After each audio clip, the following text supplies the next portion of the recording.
Welcome to Meet the Thriller Author, the podcast where I get to chat with best-selling and emerging authors in the thriller, mystery, and suspense genres. I'm your host, Alan Peterson, a fellow thriller author myself and fan of the genre. This is episode 212.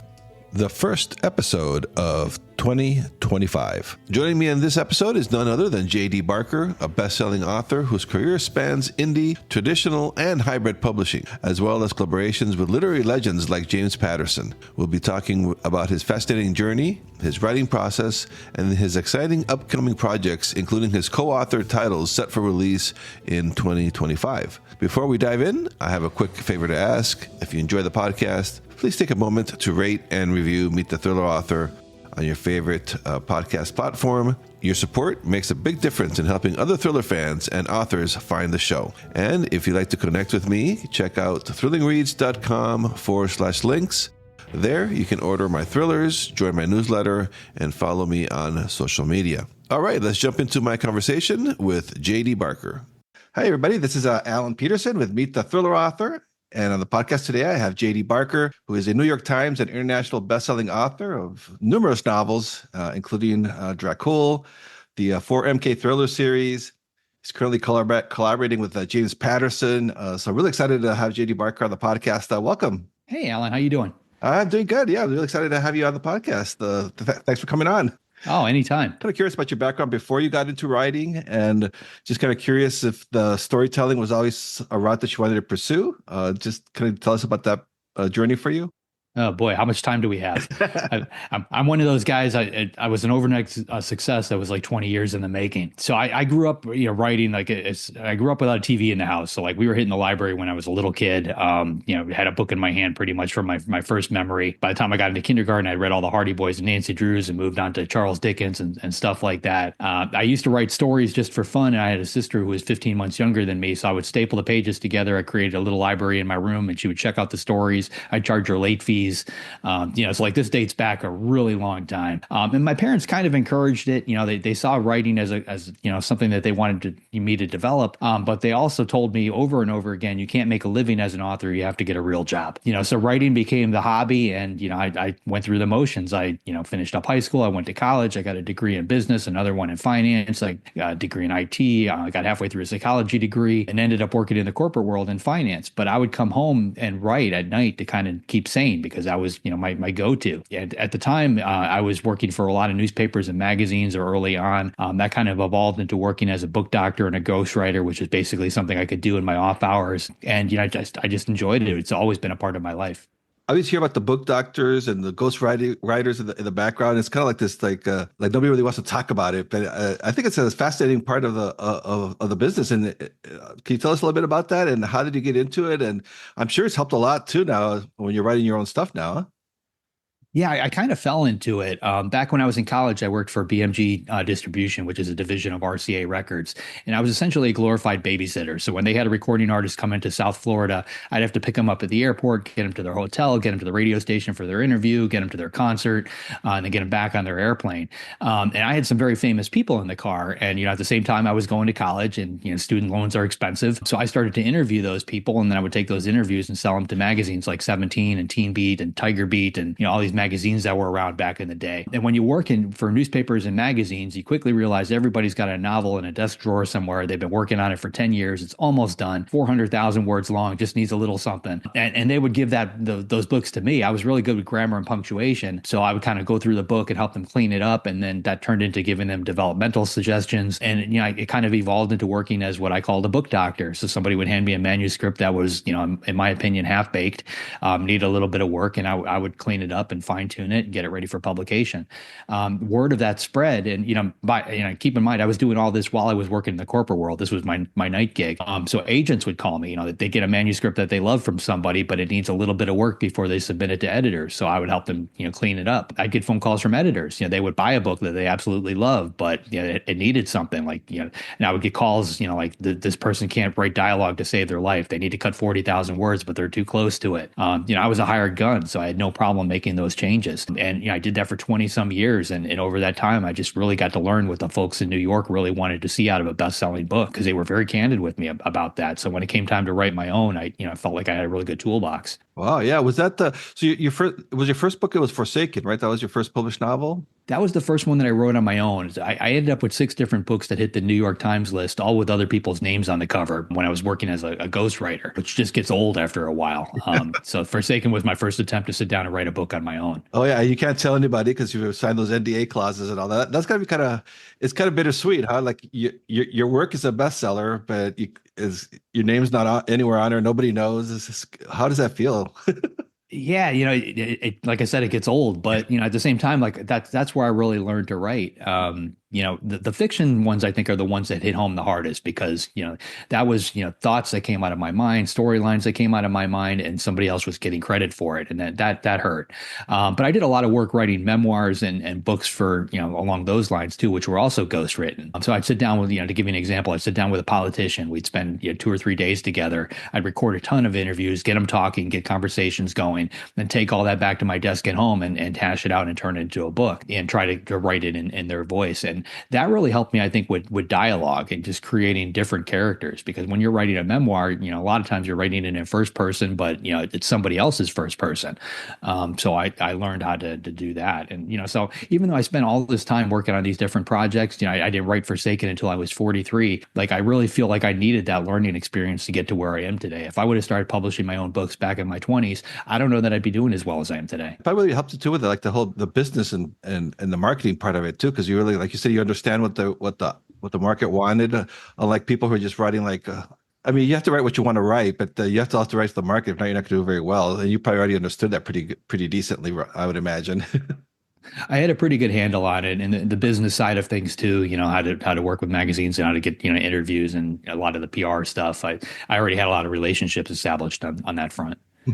Yeah, it's so fascinating too because you've done it all, which is really cool. You've done like traditional publishing, you've done indie publishing, you've done hybrid, and that seems to be like the big. I keep hearing hybrid publishing a lot now. Can you tell us a little bit about that and what are your thoughts about it and the future of hybrid publishing? Yeah, so Forsaken, I indie published. I purposely, I spent a lot of time and money though to make sure that it didn't look like an indie published title. I created an LLC to, so it could be tied back to me as a person. There's a company behind it. I paid professionals for copy editing, for formatting, for the cover. I purposely wanted it to look like something coming out of Random House, not something coming out of some guy's desk and at the time in Pittsburgh. Yeah, I think all of that's important. But like when I indie published, I liked that control that I had, because I was able to handled virtually every aspect and every decision was mine. And the economics of being an indie author are very solid. You earn roughly about 70 cents on the dollar. But I sold a lot of copies of that book, and that put me on the radar of the traditional guys. So when it came time to sell my second book, which was called The Fourth Monkey, I had no trouble getting an agent. I had no trouble getting a publishing deal. The book sold for 7 figures with a movie and a TV show attached. So I had both feet firmly planted in that camp. So I published a couple of books traditionally through, at the time it was HMH, which was later bought by HarperCollins. I wrote a prequel to Dracula for Bram Stoker's family that was put out by Putnam. So I had a slew of books that came out on the traditional model, but I quickly saw how little control I had over those. The second you hand in that manuscript, everything is somebody else's decision. The cover, the size of your name on the cover, everything about the book, you no longer have the ability to weigh in on that. And I didn't like that. And the economics are different. As a traditionally published author, I got some big advance checks, but you have to pay those back, and you pay them back with very small increments, usually about 15 to 20 cents on the dollar instead of the 70 cents on the dollar you get as an indie. So as I was, racking up the sales and the books were, kind of increasing my exposure, I started to weigh all of that. And then I wrote a book called A Caller's Game. And when I sent it into my agent, I told her, we're going to do this one different. I'm going to retain all the English rights for myself. And I'm going to indie publish that through my own press. And you can go ahead and sell to the foreign publishers like you normally do. Let's try and split it up and see what happens. And at that point, I was already in about 150 different countries, 20 some different languages. So that worked out really well because I got basically the financial impact of being an indie author, but the book still made it into all these other markets. But what I noticed is, as an indie author, there's still places you can't get to. You can't get into Costco. You can't get into Target. You can't get into Walmart or grocery stores or, the airport. Even when you sell a lot of titles, you can sometimes sneak in, but it's not as easy as it could be. About a year and a half ago, I wrote a book called Behind a Closed Door. I sent that off to my agent and he started shopping it. We immediately got film interest. So we knew that it was going to be a pretty big book. And it looked like it was going to go to auction with the traditional publishers. Right before that was supposed to happen, I got a phone call from a friend of mine that worked at Random House. And she said, listen, we're about to offer on your book. When that happens, you need to turn it down. And I said, why? And she said, well, we're about to lay off a lot of people. And the editor who wants your book is one of them. You don't want to get caught in that limbo. I had a similar conversation with somebody at HarperCollins. So I started some back channel conversations. I had worked in finance before. I knew some of the people that were involved in the private equity purchase of Simon & Schuster. So I started a dialogue with them. And ultimately, I signed a deal with Simon & Schuster where they allowed me to create my own imprint on Simon & Schuster. So they handle all of my print sales and distribution. Because I have my own imprint, I can put out whatever books I want whenever I want, which gives me that indie freedom, but with a traditional publisher behind me, which is how I put out Behind a Closed Door in my last couple of titles. And I really do think that that's the future of where this industry is going. Because if you take a step back, if you take a look at it, just any indie author who is doing really well, they're selling a lot of books on their own. And traditional publishers, they see that and they will walk up to them, they will offer them a big old check for their next book. Most indie authors are going to turn that down because even though it's nice to get that money, they don't need it. And they know they can earn a lot more as an indie author on the back end if they just put it out the way that they've been putting it out. But if you flip that on its head and do something similar to what I did, that same author can still put out their book on their own. They still get the financial implications of being an indie author, but now they can get it into all these places they couldn't get to before. And that to me is a game changer. Not only for the authors, but also for the publishers, because, like in a deal like mine, I'm the one taking the financial risk when I do a publication. I have to pay for those print runs. It's not Simon & Schuster. So if the book tanks, that's on me. If it does well, they still, make their back end. So they don't have the liability that they would normally have. So it's kind of a win-win from both sides to do that. Simon & Schuster was the first one to the table to do it, and I think it had a lot to do with them being purchased by private equity. Everybody else is sniffing around. I know Random House is making similar deals and looking at it, and the other guys are too. So I think in 2025, you're going to see a couple of these kind of come to play.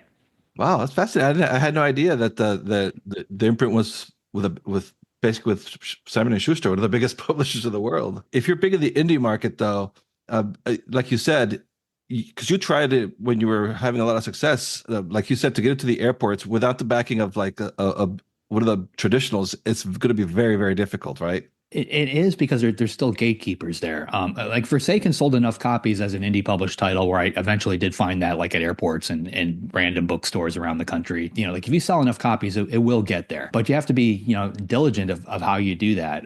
Like I used to print books in bulk. So like a lot of indie authors, they start off printing one at a time. Somebody orders a hardcover, Ingram Spark prints that hardcover, they ship it off for them, which works fantastic, but the margins just aren't there. You don't make a lot of money doing that because it's expensive to print one book at a time. So as indie authors evolved, what I ended up doing is I would print, 2,500 copies, 5,000 copies, 10,000 copies, and then I would warehouse them, which gets my print costs down. So, then print kind of became a viable option for me. But the Simon & Schuster thing was the next logical step in all of that. I do think you're going to see bookstores, kind of looking at indie authors a little closer, but you have to have the right distribution. Like Ingram Spark by itself, I noticed, a few years ago wasn't enough. A lot of bookstores wouldn't order from Ingram. They definitely won't order from Amazon. So if that's the only place your book is, you're not going to get in another store. But I had worked out a deal a few years back with a company called Baker and Taylor, which stocks a lot of libraries and a lot of bookstores as a distribution company. And that kind of got a lot of my indie published titles into some of those places that were more difficult to do. So I'm always looking for something a little different. I basically look at the traditional model, figure out what they're doing. And if it's a hole on my side, something that needs to be filled, I try to find a way to make that happen. Wow, that's so fascinating. So when you're doing these deals, do you at least like find somebody to call over there? You just call them up and it's. And I learned a long time ago. It's best just to ask the question. I'd rather hear no from somebody than to not ask the question at all and not know what that answer is. So yeah, so whenever I want to do something strange, something outside the box, I pick up the phone, I shoot off that email, and just kind of see where it goes. Yeah, that's fascinating. I said we talked a little bit offline. I heard you. I was at the Author Nation conference this November in Las Vegas, and I was fascinated to hear you talk. And that's something that you said that you like. Even like when you wanted to write in for the Dracula world, and you like made that happen. You like made some calls. Can you tell us a little bit about that process too? Because that was fascinating for me to hear that over at Author Nation. Yeah, Dracula, that came about in a very weird way. So Forsaken was a horror novel, and it was up for the Bram Stoker Award for best debut. So I went to the horror writers convention, and while I was there, I sat next to Dacre Stoker, who's Bram's great grandnephew, and we were at a signing table together for about an hour and a half, and we talked quite a bit. You know, he picked my brain on the ghostwriting stuff, the book doctor stuff, and things that I had done in the past, and I hit him up for any kind of intel I could get on Bram Stoker. And we had a really good conversation, and I didn't realize it at the time, but it was kind of part of a job interview. He already knew who I was. He had read Forsaken, and at one point he pulled me aside and said, "Listen, our family's been trying to find somebody to write a prequel to Dracula for a while now, using Bram's original notes. We think you're the guy. Is that something you'd be interested in?" And I wasn't going to turn that down. If you look at my career, I've kind of sought out particular projects that are going to get me in the spotlight, and I try to weave those in. I kind of got the idea from Keanu Reeves of all people. Like Keanu Reeves hates making action movies. Like if you ever see an interview with him, he doesn't like doing the John Wick movies. He didn't like doing the Matrix movies. He likes doing the independent films. He likes doing the stuff where he actually gets to show his acting chops.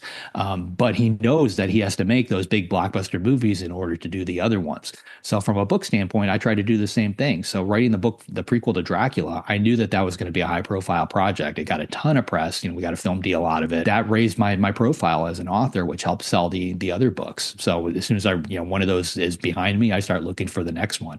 I'm currently, I don't know if you remember a movie from the 90s called Flatliners. Fantastic movie with Kiefer Sutherland, Julia Roberts, Kevin Bacon, Billy Baldwin, like all these people at the start of their career. Nobody knew who they were back then. They all went on to do these crazy, great things. But it's a fantastic movie. And I've always loved the premise of it. And the guy who wrote it is on one of my other projects. So a while back, we started talking about, the idea of rebooting the franchise. And as soon as he got those rights back, he called me, and, I was all over that. So I'm currently writing a novel to reboot a film franchise. So the book is going to come first. We're pretty sure the movie's going to happen because the studios have already chimed in and said they want it. So we'll see how that goes. But, like if you Google me, you're going to see that got a ton of press. We basically announced it when we started the project. We'll announce it again when the book gets shot. We'll announce it again when we get the film deal. Every time one of those news stories comes out on the various, national press or international press, it helps sell the other books. So I'm always looking for stuff like that to keep things going. And as a writer, were you confidence level? But were you nervous to take on something like Dracula? I mean, like the whole world knows that's that character. I don't really get nervous. It's a tough one to explain. Dracula is one of those books. It was the very first adult book I ever read as a kid. I picked up a copy for 25 cents at a yard sale, and I showed it to my mom, and like the cover was like crazy scary looking. I was like, there's no way she's going to let me buy this. And she let me buy it and read it. And I was hooked from the moment I read that. And I've read that book over and over again. It kind of takes on, you get different messages out of it as you get older, you go on through life and you read it again. So like the chance to play in that particular, play box or sandbox, like I couldn't turn it down. Dacre Stoker told me two things though that really sold me on the project. He told me that when Bram wrote Dracula, he wrote it as a true story. He completely believed that vampires were real. He did his entire life, even to the point when he died, he had himself cremated because he was worried about a vampire coming for his immortal soul. Like he completely believed in all of it. And when he wrote Dracula, that was part of the story. He turned it into his publisher in England, and they pushed it back across the desk and said, no way we can put this out. People are going to get too scared. Yeah, at the time, Jack the Ripper was active in London. People believed in the supernatural, so it wasn't a stretch, and they weren't willing to do it. So they made him cut the first 120 pages of the book. So Dracula, the story that we know, starts with Jonathan Harker on the train. That's actually page 120 of the original manuscript. And Dacre told me when we write the prequel, we're going to focus on the story that Bram wanted to tell in those first 120 pages, which was just, there's no way I could pass that up. Seeing the material that Bram had on his desk when he wrote the original Dracula, all of that stuff just completely roped me in. Yeah, that's really cool. And so speaking of the conferences, can you tell us a little bit? You do several conferences a year, like Author Nation. Are you to be there this in 2025? Are you going back to Author Nation? What were your thoughts on the conference? I loved it. We were talking a little bit off the air, and it's funny because, Author Nation, it was 20 books to 50K before. And that was something that, like on the traditional publishing side, they told us to stay away from. That was an indie conference. You don't go to it if you're a traditionally published author. And they drove that point home. So I think the rebranding of Author Nation is huge. I think it's going to open a lot of doors. But one of the things that I noticed is, like, I was on the board with ITW, International Thriller Writers. They do Thriller Fest in New York. Fantastic conference. A lot of really cool people. But it's very good at helping debut authors and helping promote the really big names, but not so much for like the people in the middle. They don't really have a whole lot that helps you get from that debut to the big name. It's just a void, and it's that's not unique to ITW or to Thriller Fest. If you went to the romance conference, it was the same deal. BoucherCon is kind of the same thing. They don't know what to do with those mid-listers. What I got out of Author Nation is like they fill that void. They teach you what you need to do after you write that first book and what you need to do for the next 50. And I think that's extremely important for authors to understand. Like you can if you go to something like Author Nation, you're going to walk away with a handle on marketing, on publicity, the craft itself, dealing with multiple genres, the business side of things. They're going to fill all those empty boxes that you may not find at other conferences. So right now, I'm very excited about it. I see it as one of the biggest, best conferences out there.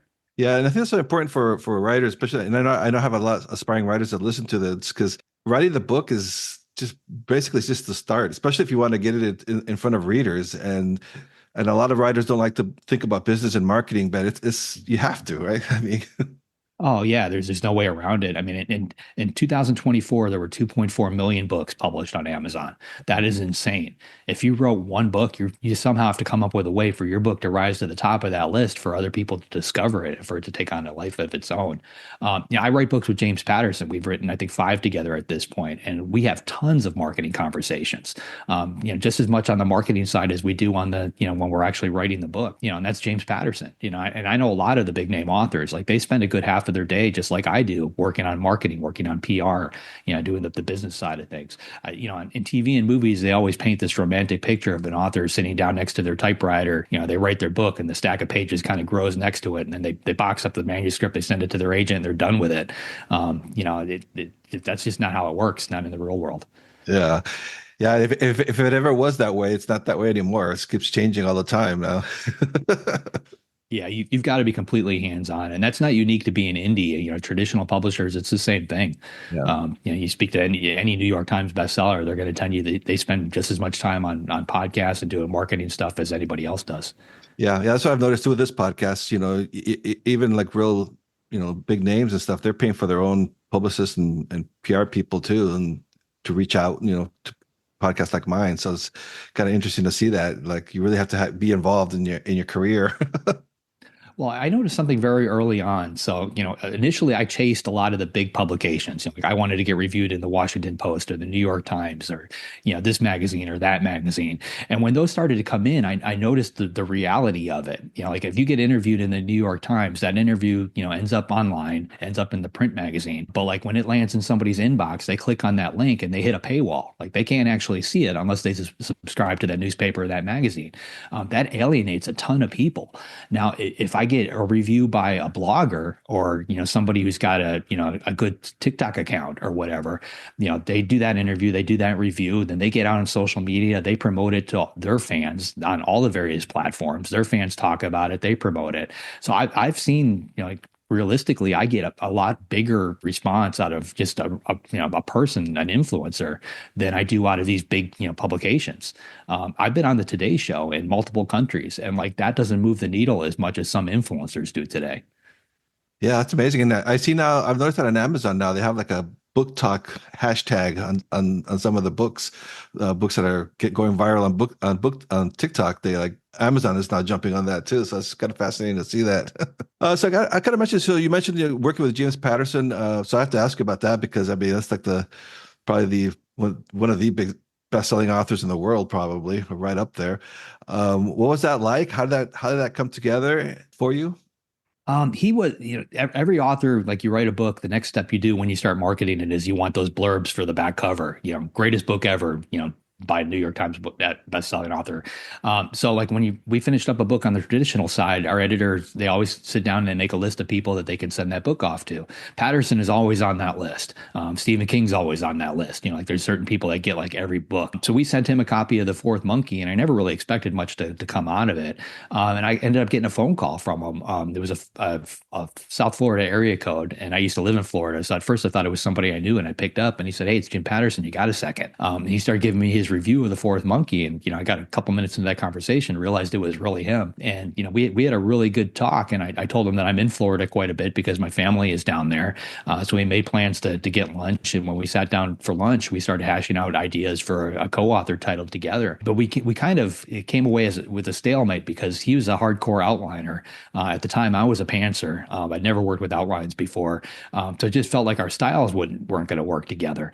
So when we left that lunch, we didn't think we were going to end up doing anything together. Then a couple months later, we talked again. He's like, you know what? Let's try it your way. So we ended up pantsing a novel. It was called The Coast to Coast Murders. So I would write a chapter, I would send it off to him. I would paint him in some kind of impossible scenario, thinking he's never going to get out of this. And 15 minutes later, he would not only get out of it, but he sent me pages back and put me into something worse. And it's the twistiest book I've ever written. And when we finished that up, he's told me, you know what, now that we've tried it your way as a pantser, I want you to try it my way. So here's an outline. And he gave me an outline for a book called The Noise. And honestly, after I wrote that book with him, it went so smooth having that outline in front of us that I haven't looked back. I've been outlining everything ever since. So he takes credit for converting me to the whole outlining thing. Yeah, that's huge that you got him to write without an outline, because that's his whole. He's huge at that. I saw his masterclass on outlining. Was for me, it was. I mean, that's basically what I do now. I outline like I try to outline like James Patterson does with the synopsises of every chapter. Well, what I've learned is, like I write every day until about 3 o'clock, and I live on a little island off the coast of Portsmouth in New England. I go for a run around the island. It takes me about an hour and a half, and I use that time to think about what I'm going to write the next day. And when I was pantsing a novel, all that brain power kind of went into, what comes next in the story, what comes next, what comes next. And if I've got an outline in front of me, I find that same brain power goes into how do I make what comes next better? Like I already know the story, but now it's time to tweak it and take it, from an 8 to an 11. So it's a really cool process. I encourage everybody to try it both ways. I mean, nobody writes the same, and I've evolved. Like everything I do has changed over the years, and it'll probably continue to change. I think everybody needs to try both ways and just figure out what works best for them. And you recently published Heavy Are the Stones with Christina. How do you pronounce her name? Is it Daigle? Yeah, Christine Daigle. Yeah, I got it. And I noticed, I saw that you have several books coming out next year with co-authors. So I'm kind of curious about that process for you. Like, do you take some of what you learned with James Patterson with these other authors that you're now working with? Can you tell us about that co-authoring world? Yeah, I mean, one of the things, there's so many ideas and only so many hours to actually write them. So one of the things I love doing, I love working with other authors, which kind of comes out of the book doctor ghostwriter years. I always collaborated with other people. So I've been seeking out, people in today's world to write some of these co-authored titles with me. And what I find, like with Christine Daigle with Heavy Are the Stones, she's a neuropsychologist. That's what she does in her day job.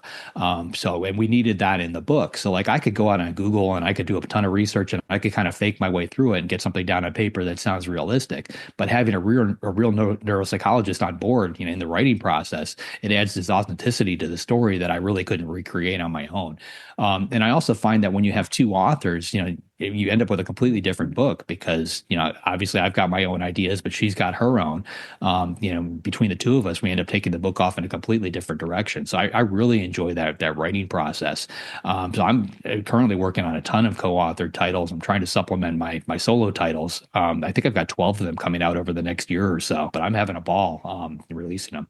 So I asked that script about the writing process because I'm always curious about that stuff. So what do you use? Do you use like Word or some other software program? Primarily I use Scrivener. I've never liked Word only because it, like when you get to like the tail end of a novel, it takes forever to open the file, and that always makes me really nervous, like it's going to get corrupted or something. Scrivener works great. I've tried a bunch of different methods though, so you can kind of see it behind me. There's a typewriter on the table behind me next to my fireplace there.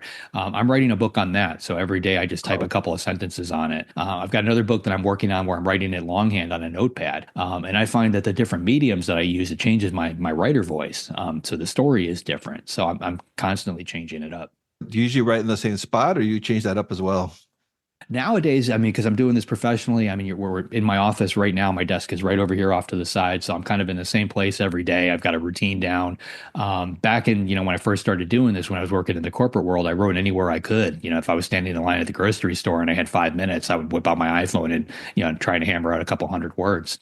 So it's just kind of evolved over time. But yeah, today a normal day, I get up at 7, I go straight to my desk, I grab some coffee on the way, and just start writing whatever book I'm working on straight off the bat. I leave the internet turned off until I get my words for the day. I try to do about 2 to 3 thousand words or so, which I wrap up around 10:30. Then I flip on the internet, then the whole business side of this world kind of comes flooding in. So emails from my agents and interviews and publishers and all that kind of stuff. I start dealing with that. And I do that until 3 o'clock, and that's when my quitting bell rings. And what about like when you're writing, when you're like when you're trying to get those 2, 3 thousand words in, do you have complete silence? Do you listen to music? What's your cup of tea for that? Years back, I used to listen to a thunderstorm soundtrack on noise canceling headphones, mainly because, I was in the corporate world and like I would have to go off in the corner of the lunchroom. I was in a cubicle at one point, a lot of stuff going on around me. So I did that to drown things out. But what I learned is it creates like a Pavlov's dog situation, and every time I hear that thunderstorm sound, my brain immediately snaps into writer's mode. So even today, even though I'm got a nice office, it's soundproof, like I still put on noise canceling headphones and I still listen to a thunderstorm soundtrack whenever I write. I learned over time to always get up like in the middle of a sentence. Like I don't write until the well runs dry. Like if I run out of ideas, like I used to write like that, I would write 5, 6 thousand words, and it's like squeezing water out of a rock by the time you get to the end of it. And like I would literally have no more ideas. And I was like, okay, I'm done for the day. But you get burnt out doing that because then you sit down the next day and you stare at a blank screen for an hour trying to figure out what comes next, and you can't sustain that way. So in today's world, I quit in the middle of a sentence. I literally get up when that bell rings at 3 o'clock. It doesn't matter where I'm at. And my brain kind of continues to work that story because I already know what comes next. So I don't have that anxiety.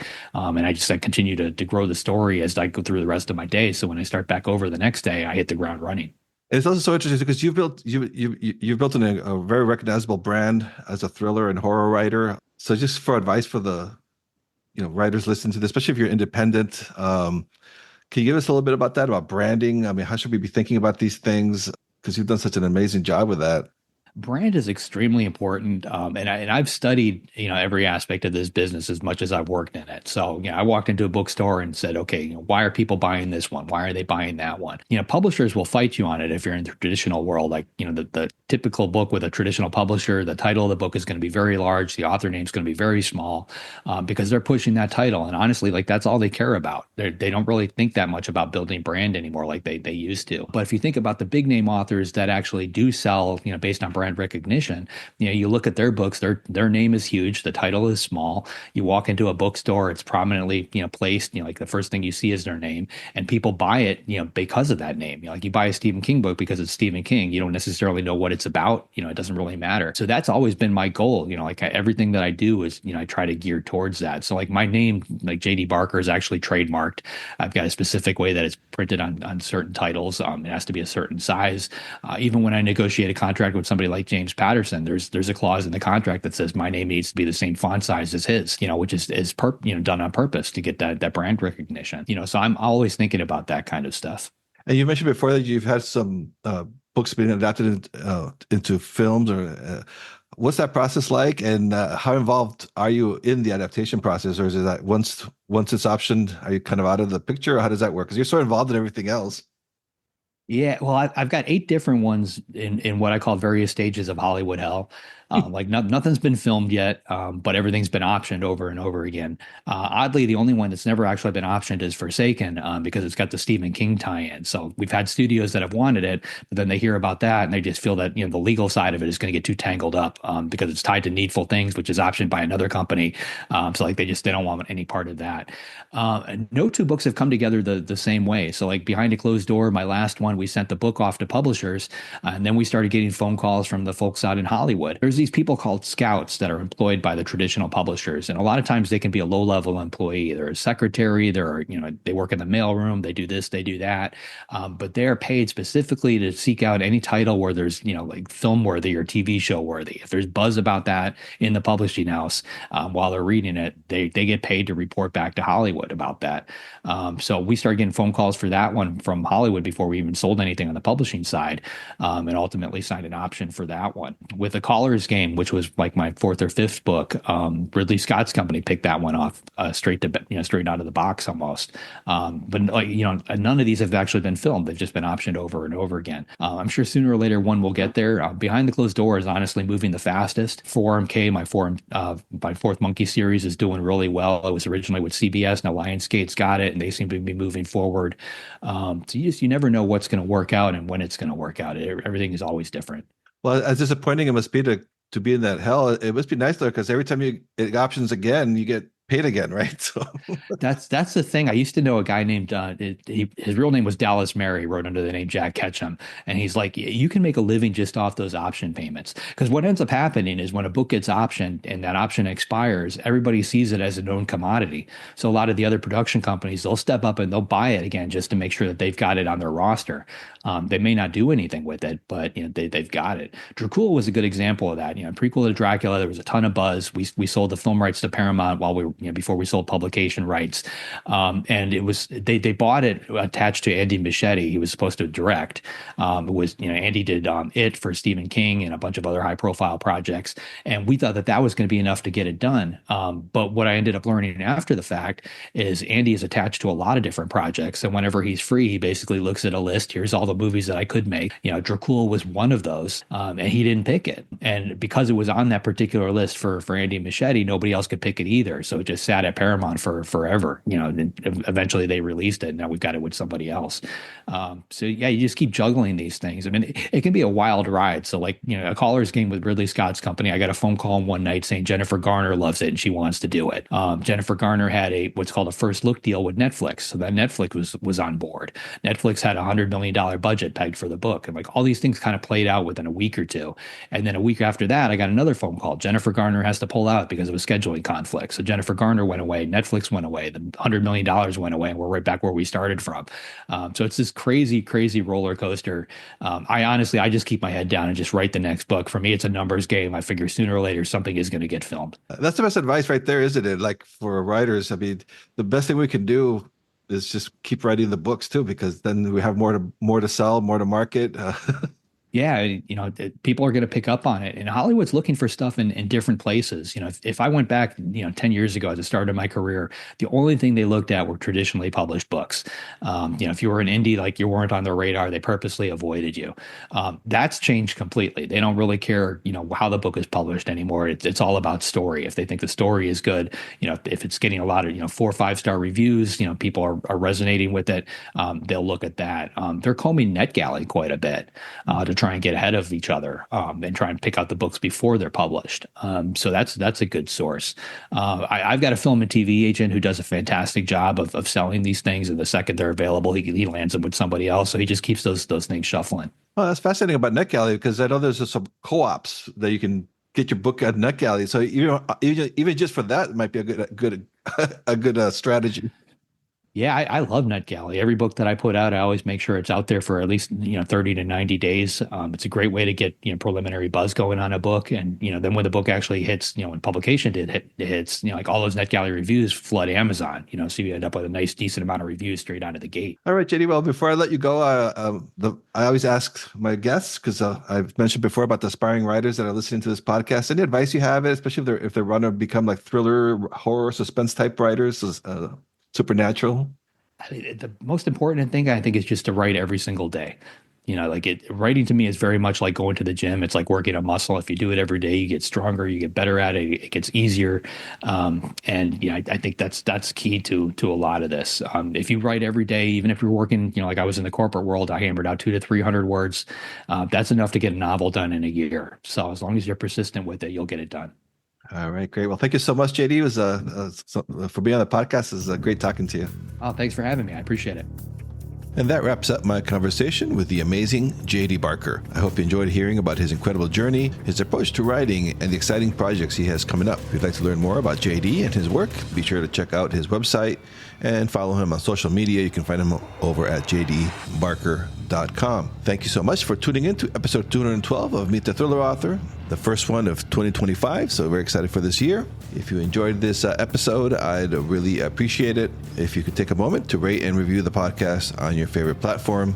so other fans of the genre can find the show. And don't forget to visit thrillingreads.com/links to order my books, join my newsletter, and connect with me on social media. I'd love to hear from you. And over at thrillingreads.com, you can access show notes for this episode and my interview archive of 200 plus interviews and a whole lot of other good stuff. So check me out there at thrillingreads.com. So until next time, keep reading and stay thrilled.